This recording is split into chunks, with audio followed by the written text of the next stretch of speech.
একটা প্রসিদ্ধ ঠিকানা লক্ষ্মীপুর। সেই আলেম ওলামা পীর বুজুর্গ দিনপন্থী লোকের ঠিকানা লক্ষ্মীপুরের নবগঠিত একটি থানা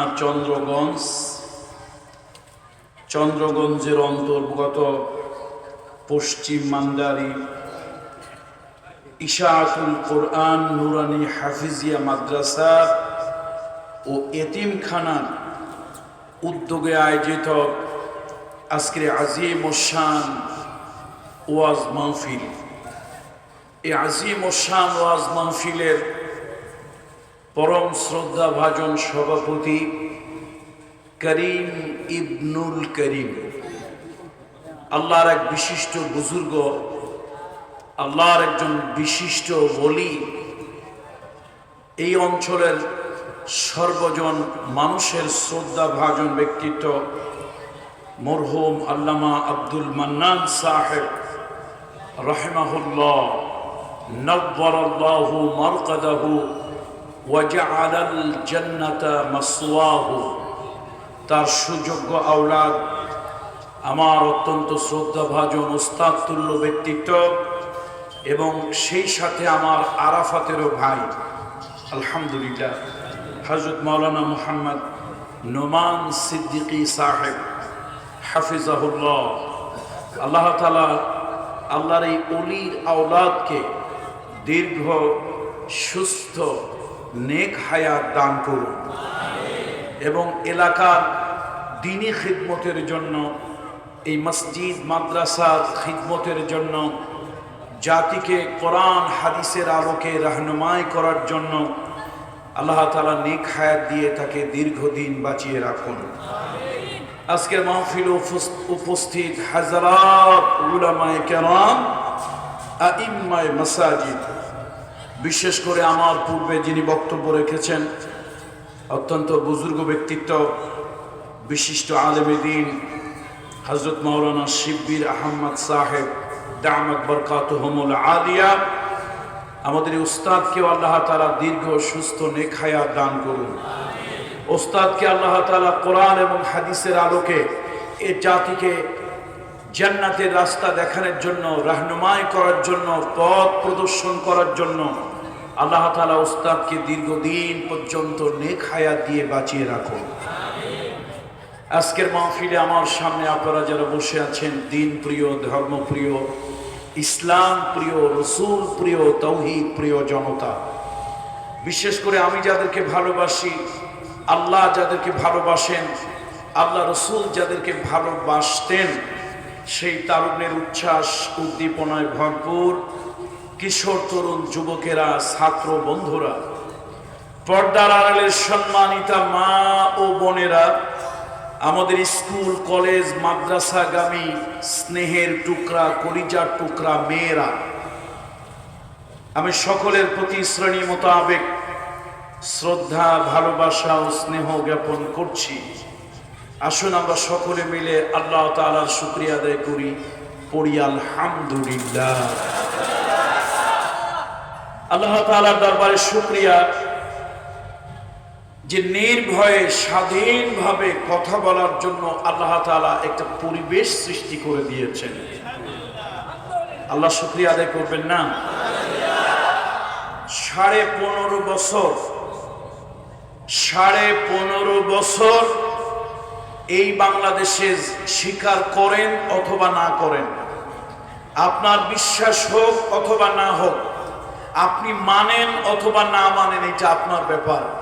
এই 15.5 বছর এই দেশে সব থেকে বেশি নির্যাতিত হয়েছে আলেম সমাজ। 2 নম্বরে নির্যাতিত হয়েছে ইসলামী দলগুলো। সুতরাং আমার তো মাঝে মাঝে মনে হয় মক্কার এক পিচাস ছিল, এটা উপরের চেহারাটা মানুষের মতো, ভিতরে একটা আস্ত জানোয়ার। এটার নাম ছিল উমাইয়া। কি নাম ছিল? উপরে দেখতে মানুষের মতো হলেও সমাজের নেতৃত্ব দিত, নেতা ছিল, কিন্তু ভিতরটা ছিল বদে ভরা, বদের হাড্ডি, একটা অমানুষ, একটা ইতর, একটা বর্বর, একটা জানোয়ার। জানোয়ারটায় নানানমুখী যন্ত্রণা প্রদান করত নিরীহ একটা গোলাম, স্লেভ সার্ভেন্ট। তার নাম হলো সাইয়্যিদুনা বেলাল। কলিজা থেকে শ্রদ্ধা ভক্তি নিয়ে পড়েন রাদিয়াল্লাহু তাআলা আনহু। চামড়াটা ছিল কালো, মানুষটা ছিল ভালো। দুনিয়ার মানুষের কাছে ছিল গোলাম, কিন্তু আল্লাহর কাছে ছিল উত্তম মর্যাদা। এই মানুষটাকে কত মুখী নির্যাতন যে সে করছে, মেন্টাল ফিজিক্যাল টর্চার। উত্তপ্ত মরুভূমির ভিতর দিয়ে হাঁটতো, পায়ের মধ্যে জুতা নাই, একটা মুজাও নাই, চামড়ার মুজা পড়ে, আরবরা চামড়ার মুজা পড়া অভ্যাস, এই মুজাটাও নাই। তো লোকেরা দেখতেছে বেলাল খুঁড়িয়ে খুঁড়িয়ে হাঁটতেছে, উত্তপ্ত মরুভূমি দিয়ে হাঁটতে গিয়ে পাও ফেটে রক্ত বের হচ্ছে। লোকেরা মায়া করে বলতো, উমাইয়া এই তোমার গোলামটা হাঁটতে পারছে না, পাও ফেটে রক্ত পড়ছে, ওরে একটা জুতা স্যান্ডেল কিছু একটা পড়াও। উমাইয়া রাগ হয়ে বলতো, মিয়া আমি হইলাম মালিক মুনিব, আমার পায়েও জুতা, ও হইল গোলাম চাকর, ওর পায়েও জুতা, তো মুনিব আর গোলামে পার্থক্য রইল কোথায়? মুনিব আর গোলামের তো কিছু ডিসপ্যারিটি, কিছু পার্থক্য, কিছু তফাৎ তো থাকতেই হবে। এই জন্য তোমরা যতই মায়া কান্না কাঁদো, বেলালের পায়ে কোনো জুতা স্যান্ডেল দেওয়া যাবে না, মুজা দেওয়া যাবে না। শীতের রাত, মরুভূমির দেশে গরম যেরকম শীত ওইরকম, গরম যেরকম অসহনীয়, আবার শীতের দিনে পাহাড় বালি ঠান্ডা হয়ে সেই বাতাস যখন গায়ে লাগে, হাড় কাঁপানো শীত।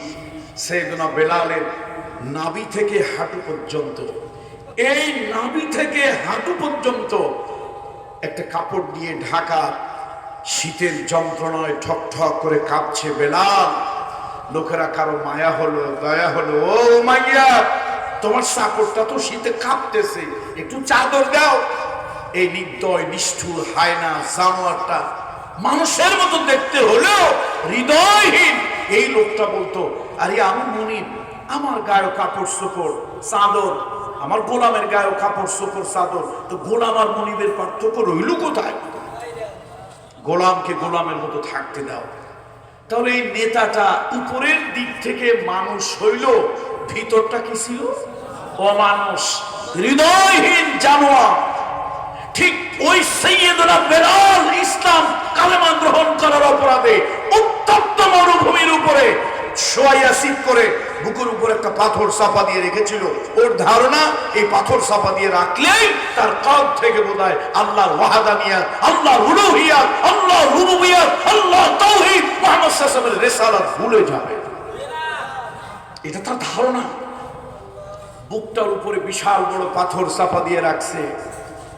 সাইয়েদনা বেলাল কম না, ইমানের পাওয়ার, ইমানের তেজ, ইমানের শক্তি, ইমানের কুওয়াত এত ছিল সাইয়েদনা বেলালের।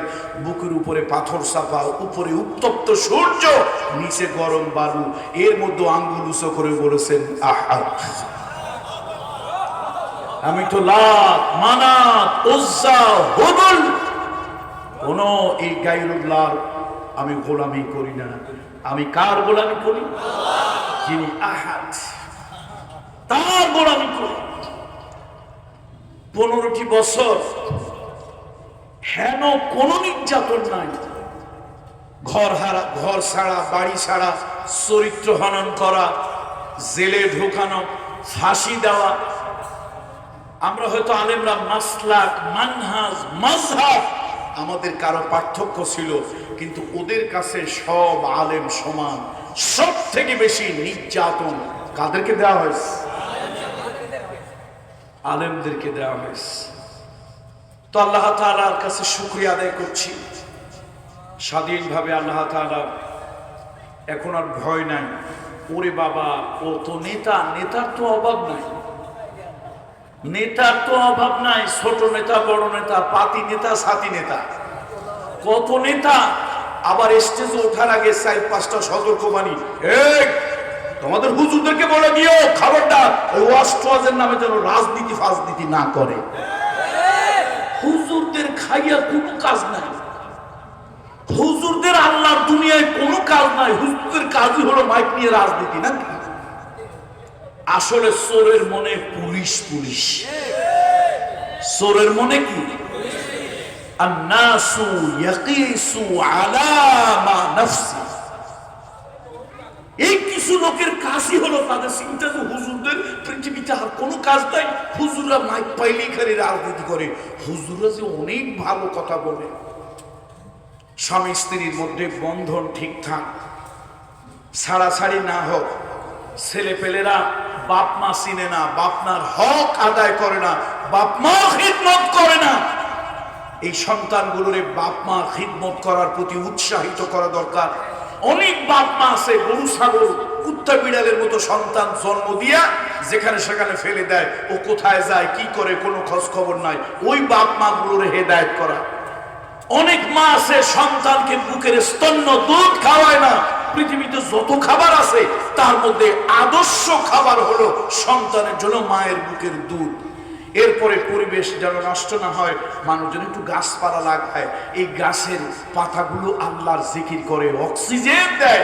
নবীজি বলেছেন, তুমি যদি নিশ্চিত হও আগামীকালকে কিয়ামত বা একটু পরে ইসরাফিল সিংহায় ফুৎকার দেবে, তোমার হাতে একটি দানা আছে, একটা বীজ আছে, ওটা মাটিতে বপন করে দাও। হোক আগামীকাল কিয়ামত, হোক একটু পরে ইসরাফিলের সিংহার ফুৎকার, তারপর অন্তত দানাটা খোঁজাক। এই যে পরিবেশের জন্য গাছ লাগানো অহেতুক, অপ্রয়োজনে, আননেসেসারি গাছপালা ধ্বংস করো না। এই যে হাজার ভালো ভালো কথা হুজুররা বলে, বিয়েতে যৌতুক নিও না, জুয়া খেলা, মদ, এগুলা মানুষকে ধ্বংস করে, এগুলোর দিকে যাইও না। হাজার হাজার লক্ষ ভালো কথা হুজুররা কয়, এগুলো ওই বদমাশগুলোর কানের মধ্যে ঢোকে না। যত শুধু কানে ঢোকে ওই অমুক অমুক নেতা নেত্রী নিয়ে কি বলছে, এইটাই এই বদমাশগুলোর কানে ঢোকে। কথা ঠিক কিনা? আচ্ছা, হুজুরও কি শুধু নেতা রাজনীতি নিয়ে কথা কয় না, আরো কিছু নিয়ে কথা কয়? নামাজ না পড়াটা ভালো কাজ না, নামাজ পড়লে আল্লাহর সাথে বান্দার সম্পর্ক হয়। হুজুরও বলে না? বলে না। সন্তানের যে শিক্ষাই দেন, কিন্তু সন্তানের বুনিয়াদি ফাউন্ডেশন, তার শুরু শিক্ষাটা আল্লাহর নামে দিয়ে প্রথম আয়াত অবতীর্ণ হয়েছে, ইকরা ইকরা বিইসমি রাব্বিকাল্লাযী খলাক। আল্লাহর প্রথম আয়াত হলো তোমার রবের নামে পড়ো। আপনার ছেলেরে ইঞ্জিনিয়ার বানান, ডাক্তার বানান, ডক্টর বানান, পাইলট বানান।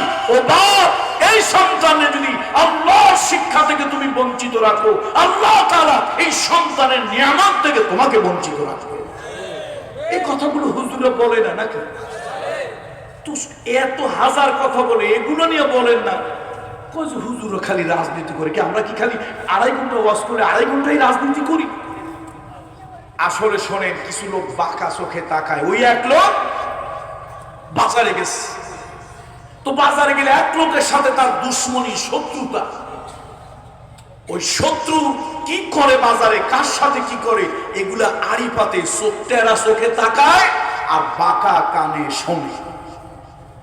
তো দেখতেছে শত্রু জানি কার সাথে কথা বলতেছে, কি কথা বলে।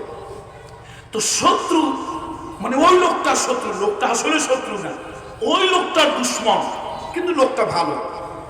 এখন তার বন্ধু তারে জিজ্ঞেস করছে, আচ্ছা তোর যে মেয়ে বিবাহ দিলি, ফ্যানটা আমার দিক থেকে সরা দিলে ভালো হবে, তোর যে মেয়ে বিবাহ দিলি কত টাকা খরচ হইল?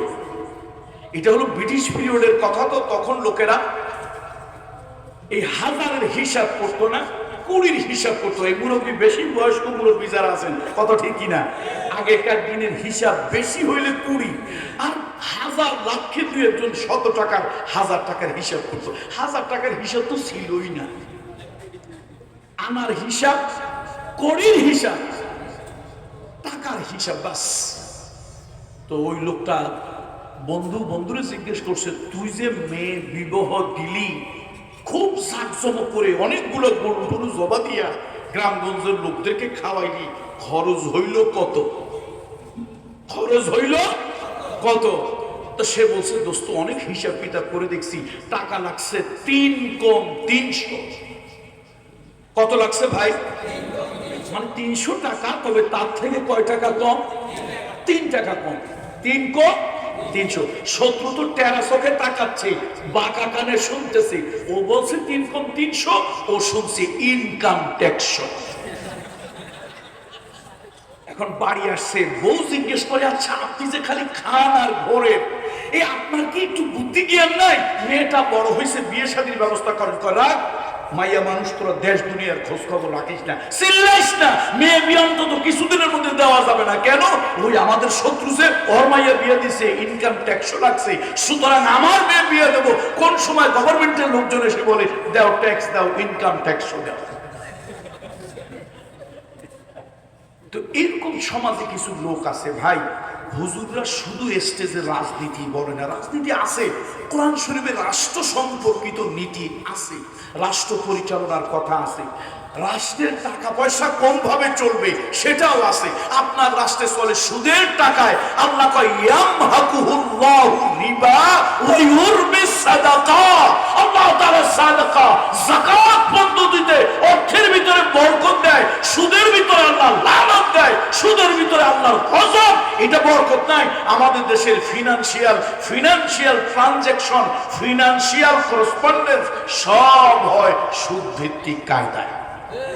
এর কারণ কি? আমরা হুজুররা চাইলে তো বন্ধ করতে পারবো না। কেন? উপর আমরা হইলাম নামাজের ইমাম, কিন্তু সমাজের ইমাম হলো কিছু বাটপাট, টাউটার, জোসর, যারা সুদি কারবারি, মুনাফা করি। তবে ঘুষ সব মাসে খায়, নাম পড়ে এক মাসের। সুদের ব্যবসা সবাই করে, ওই নাম পড়ে বেটাই ইউনুস।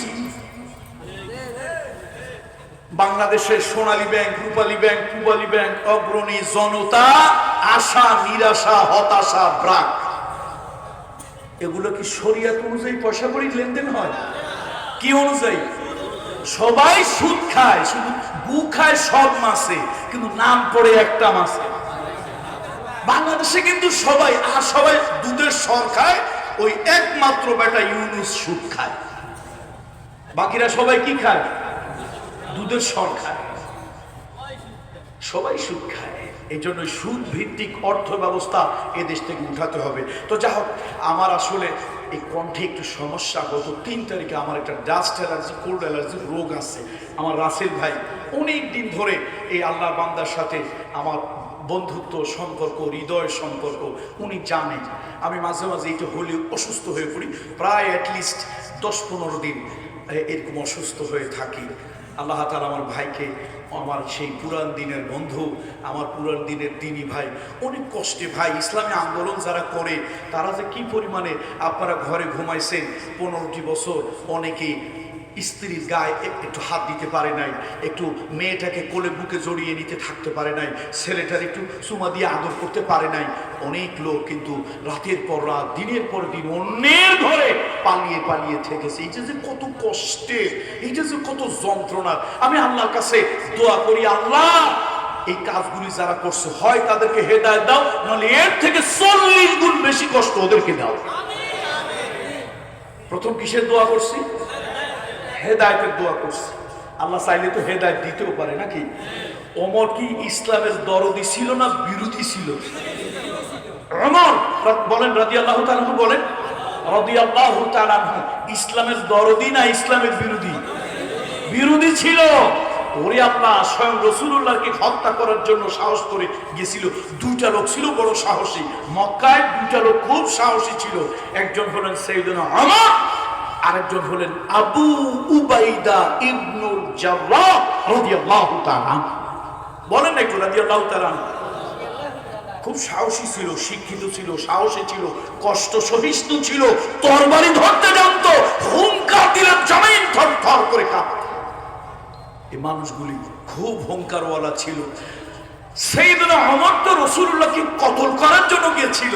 শেষ পর্যন্ত নিজের কল্লাটা নবীজির কাছে গিয়া কয়, ইয়া রাসূলুল্লাহ, আমি তো ওমর ঘুরে গেছি, আপনার কল্লা নিতে আসছিলাম, এই না মাথা নিচে করে দিলাম, এখন আমার কল্লাটা আপনি নেন। আল্লাহু আকবার, আল্লাহু আকবার। এই জন্য প্রথম দোয়া করছি, আল্লাহ তাদেরকে কি দেয়?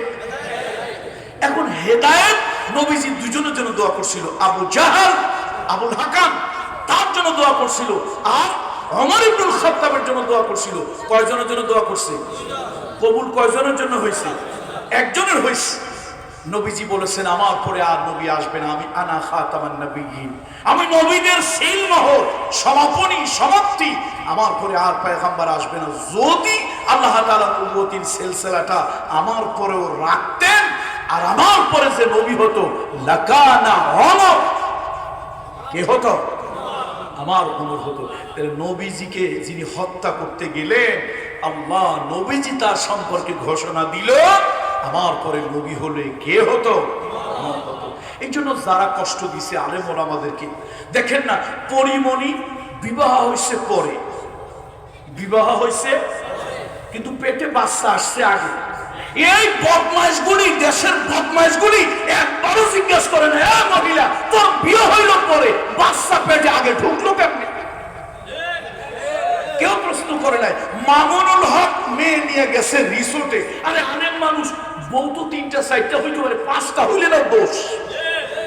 আল্লাহ বিয়ে করতে বলছে, শুরু করছে আল্লাহ 2 দিয়া, মাসনা ওয়া সুলাসা ওয়া রুবা ফাইন খিফতুম আল্লাহ তা'দিলু ফাওয়াহিদাতান। আল্লাহ বিবাহ শুরু করছে কয়টা দিয়া? এই মহিলারা শুনলে কয় কাম সারছে, এই হুজুর দাওয়াত দেওয়া যাবে না। আল্লাহ বিবাহ শুরুই করছে 2টা দিয়া, বিয়ে করো 2টা। সৌদিরা জিজ্ঞাসা করে তোর আয়লা, তোর হুরমা কয়টা? তো যদি কয় 3টা 4টা, আনতা কয়েস। আর যদি কয় ওয়াহিদ, ইয়াল্লাহ আনতা বখিল, মাররা বখিল আনতা, আরে তুই তো কৃপণ, এক বউ তুই কিপটা, আর 3 4টা ঠিক, আনতা মিয়া ফিল মিয়া। তো আল্লাহ বিবাহ করতে বলছেন কয়টা? 2টা, না হইলে 3টা, না হইলে 4টা। তবে যদি ভয় পাও স্ত্রীদের ভিতরে সমতা, তাদের অধিকার, তাদের হক, তাদের রাইটস, এগুলি আদায় করতে পারবে না, ফাওয়াহিদাতান, তাহলে একটা, আও মা মালাকাত আইমান, না হলে তাও যদি না পারো, টাকা নাই পয়সা নাই, ফুটানগিরি দেখাইয়া বিয়ে করিও না, তোমার অধীনস্থ দাসী থাকলে ওটাকেই তুমি বিবি হিসাবে গ্রহণ করো। তাহলে ইসলামের সৌন্দর্য। খুকুমণি পরিমণি বিবাহ হলো পরে, পেটে বাচ্চা ঢুকলো আগে, তার কাছে লোকেরা সার্টিফিকেট চায় না। মামুনুল হক একজন আলেম মানুষ, আলেমরে বেইজ্জতি করতে পারলে জাতি বেইজ্জত হয়, আলেমরে লাঞ্ছিত করলে জাতি লাঞ্ছিত হয়, আলেমের গলায় কলঙ্কের মালা দিলে ইসলামকে কলঙ্কিত করা যায়। এই জন্য জিজ্ঞেস করে কয় আপনার সার্টিফিকেট কই? আচ্ছা, বিয়ে করে কি মানুষ বউ সাথে নিয়ে সার্টিফিকেট নিয়ে ঘোরে নাকি? এই আপনারা যারা বিয়ে করছেন কয়জনের সার্টিফিকেট আছে? কয়জনের আছে? আপনারা কত কাম সারছে, খবরদার চন্দ্রগঞ্জ তারপরে মামদারি বউটো নিয়ে যাবেন না, নাতিপুতির সাথে পাঠায় দেবেন, নিজে নিয়ে যাবেন না। যদি দিনকাল খারাপ হয়, কেউ যদি কয় এই পুরা কারে নিয়ে চাচ্ছ, সার্টিফিকেট দেখাও, তো দেখাবেন কোথা থেকে? দুঃখে বলি কথাগুলো, যা হোক। তা আমি আসলে একটু অসুস্থ, তেলাওয়াত করতে গেলে আমার একটু সমস্যা হচ্ছে, আলেমরা বুঝতে পারছেন না, তেলাওয়াতে একটু সমস্যা হচ্ছে। আল্লাহ যেন আমাকে সুস্থ করে দেয়, বলেন আল্লাহুম্মা আমিন। আল্লাহ আল্লাহ আল্লাহ আল্লাহ আল্লাহু আকবার। তেলাওয়াত একটু আল্লাহ না করুক লাহানে জলি অথবা খুফি হতে পারে, আল্লাহ না করুন, হইলে ওজরের মাসলা নাই, ভুল ধরবেন না। কোরআন কারীমের 3য় সূরা, সূরার নাম হলো আলে ইমরান। আলে ইমরান 3য় সূরা। এই সূরা 185 নম্বর আয়াতে কারিমা আল্লাহ তাআলা বলেন, কুল্লু নাফসিন যায়িকাতুল মাউত ওয়া ইন্নামা তুওয়াফাউনা উজুরাকুম ইয়াউমাল কিয়ামা। আল্লাহ তাআলা বলেন প্রত্যেককেই মরতে হবে, প্রত্যেককেই মরতে হবে, প্রত্যেক প্রাণীকেই মরতে হবে, প্রত্যেক মানুষকে নফসকে মরতে হবে। আর ওয়া ইন্নামা তুওয়াফাউনা উজুরাকুম ইয়াউমাল কিয়ামা, তোমাদের ভালো মন্দের প্রতিফল, তোমাদের ভালো মন্দের প্রতিদান কিয়ামতে দেওয়া হবে। আল্লাহ তাআলা বলেন ফামান যুহজিহা আনিন নার যাকে ওই কিয়ামতের ময়দানে জাহান্নামের আগুন থেকে পরিত্রাণ দেওয়া হবে, ওয়া উদখিলাল জান্নাহ, আর যাকে দয়া করে আল্লাহ তাআলা কিয়ামতের ময়দানে জান্নাত দিয়ে দেবেন, ফাকাদ ফাজা, ওই লোকটা হলো সফল। ওয়ামাল হায়াতুদ দুনিয়া ইল্লা মাতাউল গুরুর। এই দুনিয়া পার্থিব হায়াত, এই পৃথিবীর হায়াত, এই জাগতিক হায়াত, এইটা তামাশা, খেলাধুলা ছাড়া আর কিচ্ছু না। এই যুবক বন্ধুরা, বিশেষ করে আমার আন্দোলনের ভাইরা যারা আছেন, আপনাদেরও শুনতে হবে, মা বোনদেরকেও শুনতে হবে। আমাদের মধ্যে একটা রোগ হয়েছে, মানসিক রোগ। আমরা কম বেশি সবাই মানসিক রোগী। আমাদের মধ্যে একটা রোগ হয়েছে প্রতিযোগিতা। আমি মেম্বার হইতে পারলে জীবন সফল, আমি চেয়ারম্যান হইতে পারলে সফল, এমপি হইতে পারলে সফল, মন্ত্রী হইতে পারলে সফল। যেই দল ক্ষমতায় আছে ওই দলের লিডার অথবা ক্যাডার হইতে পারলে আমার জীবনটা সফল। আল্লাহ বলছে সফলতার ব্যর্থতা এখানে নয়। বলেন, সফলতার ব্যর্থতা এখানে নয়। কেউ সব হারাইয়া সফল হয়, আর কেউ সব পাইয়া ব্যর্থ হয়। সুবহানাল্লাহ বলবেন না? তাহলে আমার সাথে একটু বলেন তো সবাই, কেউ সব হারাইয়া সফল হয়, আর কেউ সব পাইয়াও ব্যর্থ হয়। আমি কি নিজে নিজে মানায় বলতেছি? প্রমাণ দেই। কোরআন শরীফের একটা সূরা আছে, আল মুমিনুন, কাদ আফলাহাল মুমিনুন। এই সূরার শানে নজুলটা আপনারা বাড়ি গিয়ে পড়বেন। সংক্ষেপে একটু শানে নজুলটা বলে দেই। মক্কা একটা সময় যাচ্ছে, খুব খারাপ সময়। রাসূলুল্লাহ মক্কার জীবন কত বছরের? 13 বছরের। মক্কা একটা সময় যাচ্ছে খুব খারাপ। এখন আপনাদের দেশে যেরকম মোড়ে মোড়ে চায়ের দোকান আছে, মক্কা এরকম কিছু দোকানপাট তো ছিল।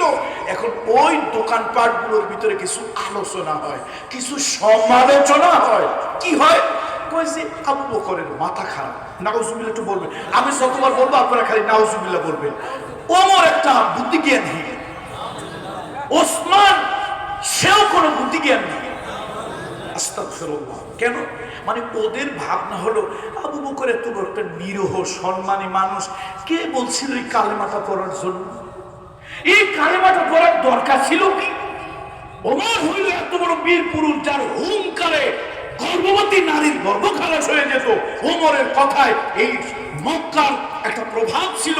আজকে ওমরের ব্যবসা বাণিজ্য কিচ্ছু নাই, নেতৃত্ব নাই, পালিয়ে পালিয়ে বেড়ায়। ওসমান রাদিয়াল্লাহু তাআলা নরমাল ব্যবসায়ী না, ভিআইপি সিআইপি লেভেল। এই মিয়া কেউ আছে 1000 টাকা পুঁজির ব্যবসায়ী, কেউ আছে লাখ টাকা পুঁজির ব্যবসায়ী, কেউ আছে কোটি কোটি টাকা পুঁজির ব্যবসায়ী।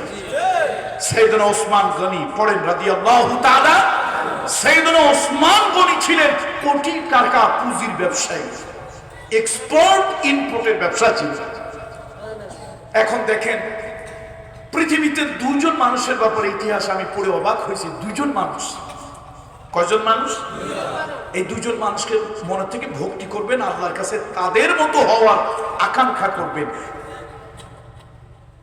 এই একজন হলো আবু বকর সিদ্দিক রাদিয়াল্লাহু তাআলা আনহু। উনি আল্লাহ রাসূলের কাছে এই তাওহীদের বাণী কালেমা পড়ার আগে থেকে একজন ভালো মানুষ ছিল। আল্লাহু আকবার, আল্লাহু আকবার, আল্লাহু আকবার। এই মানুষটা ঠকবাজি, প্রতারণা, 2 নম্বরী, 6 নম্বরী, ওজনে কম দেওয়া, খাদ্যে ভেজাল দেওয়া, চগলখড়ি করা, মিথ্যা কথা বলা,